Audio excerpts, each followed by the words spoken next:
A source with intimate knowledge of the talks alleges the players' proposal would trigger projected losses of $460 million over the contract's term. That is the precise, staggering sum the WNBA is forecasting it will hemorrhage if ownership capitulates to the unprecedented new demands from the Players Association. As it stands, the league is on the precipice of a financial showdown so catastrophic it could erase the 2026 season entirely. We're watching superstars issue public ultimatums while ownership groups threaten to bolt the doors shut, all as a new rival basketball league waits in the wings, ready to siphon away the world's most elite talent. But a profound and uncomfortable truth is buried within these negotiations, one that nobody in the mainstream sports media is willing to speak aloud. The players are making an aggressive push for a massive slice of a financial pie that was baked almost exclusively by the efforts of a single rookie. Before we break down the disastrous calculations behind this looming WNBA lockout, absorb the exact tone coming from the Player Association's leadership. She's challenging the WNBA owners to a high-stakes showdown over the CBA negotiations. Her message is unmistakable. Someone's going to have to back down, and it won't be us. This is venomous rhetoric. Someone will be forced to yield. That isn't a simple negotiation tactic, it is an outright declaration of war. This is the world of modern sports, where public statements are meaningless, and the money trail reveals the unvarnished truth. Today, we are exposing the core economic fracture that is ripping the WNBA apart at the seams. We'll uncover the hidden strategy of the new unrivaled league and explore why billionaire Mark Cuban has emerged to reveal a basic reality that will either rescue women's pro basketball or doom it forever.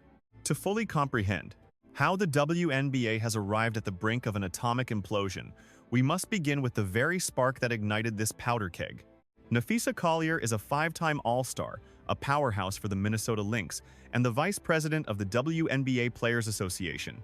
During a recent interview to announce a new partnership with Icy Hot, she veered dramatically from the typical corporate script. She looked directly through the camera into the eyes of the billionaire owners and challenged them to be the first to flinch. Her declaration was that somebody is going to have to capitulate, and it absolutely would not be the players. But to grasp the source of her unshakable confidence in daring the WNBA to this confrontation, you need only to inspect her business dealings. Collier is not merely a player. She is the co-creator of Unrivaled, a freshly launched, heavily bankrolled 3-on-3 women's basketball league conceived to keep athletes stateside and pay them fortunes during the off-season. Are you beginning to see the blatant conflict of interest taking shape? You have a leader from a direct competitor sitting at the WNBA's negotiating table, essentially commanding the league to surrender. Financial experts and critics have already started to pose the perilous question. Does she truly want a new collective bargaining agreement, or does she prefer a WNBA lockout? Because if the 2026 WNBA season is put on hold or scrapped, Unrivaled would immediately command all the media exposure, every lucrative corporate partnership, and all the athletes desperate for a way to get paid. It's a mercilessly brilliant gambit, but for the legacy of the WNBA, it is a ticking explosive device. So, what exactly is the union demanding that has owners preparing to shut down the entire enterprise? The figures are breathtaking, and they expose a fundamental gulf between the players' perception of the league's value and the hard numbers on the balance sheets.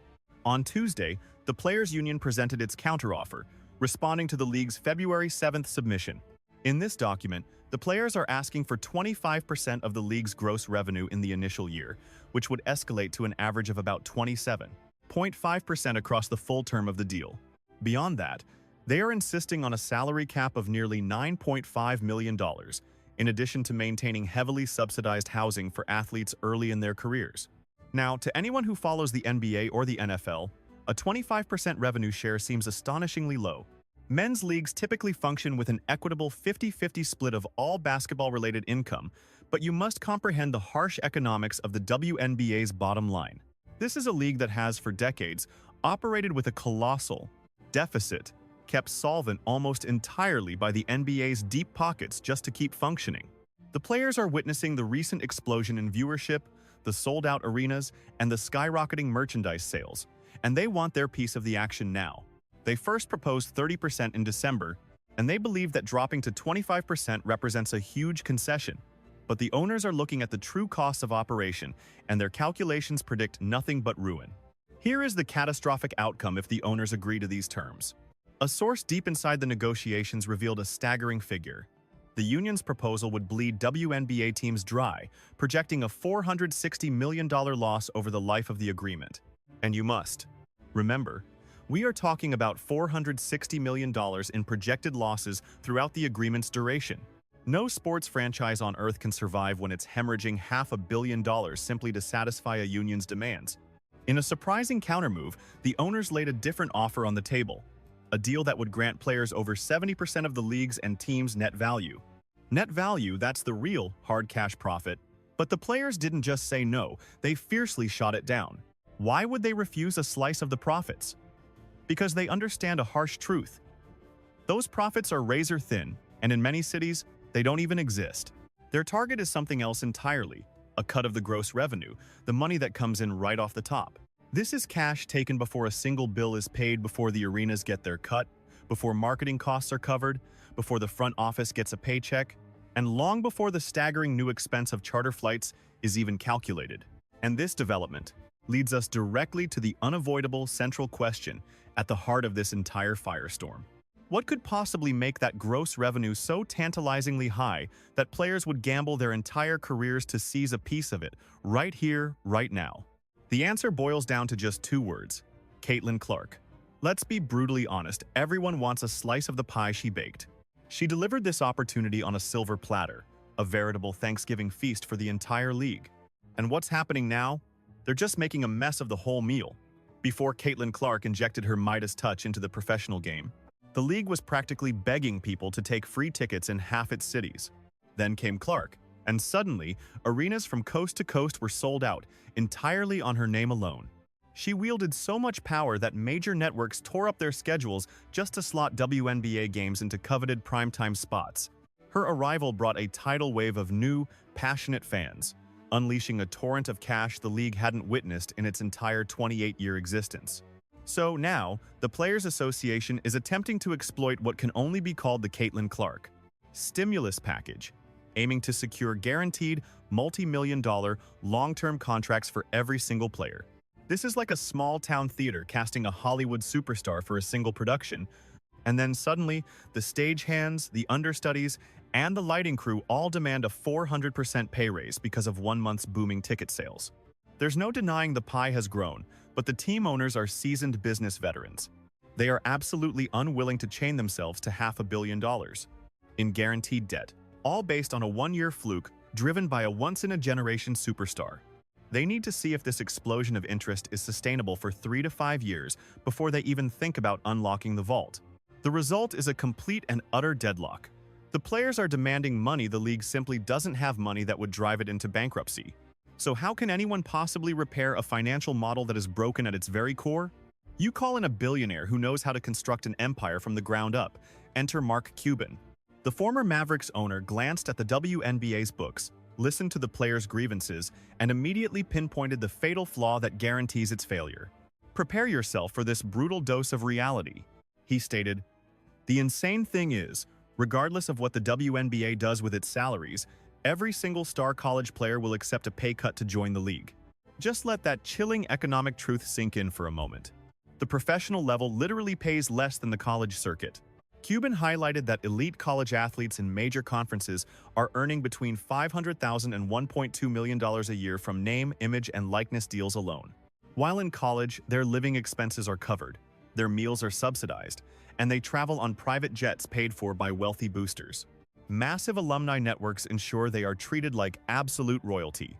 But the second they graduate and turn pro, they slam headfirst into a brutal financial reality. They've joined a league where teams lack the enormous local TV contracts and the incredible profit margins from ticket sales that NBA teams take for granted. There is simply no way for WNBA teams to write million-dollar checks from their operating funds and still remain solvent.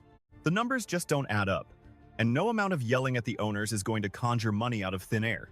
But Cuban didn't stop at merely identifying the problem. He proposed a genius, game-changing solution that could resolve this impasse overnight. Instead of forcing teams to bleed money on inflated salaries drawn from gross revenue, the league must embrace the college NIL system, empower the individual WNBA franchises to cultivate their own major, local corporate partnerships, and arrange for funds to be paid directly to the players.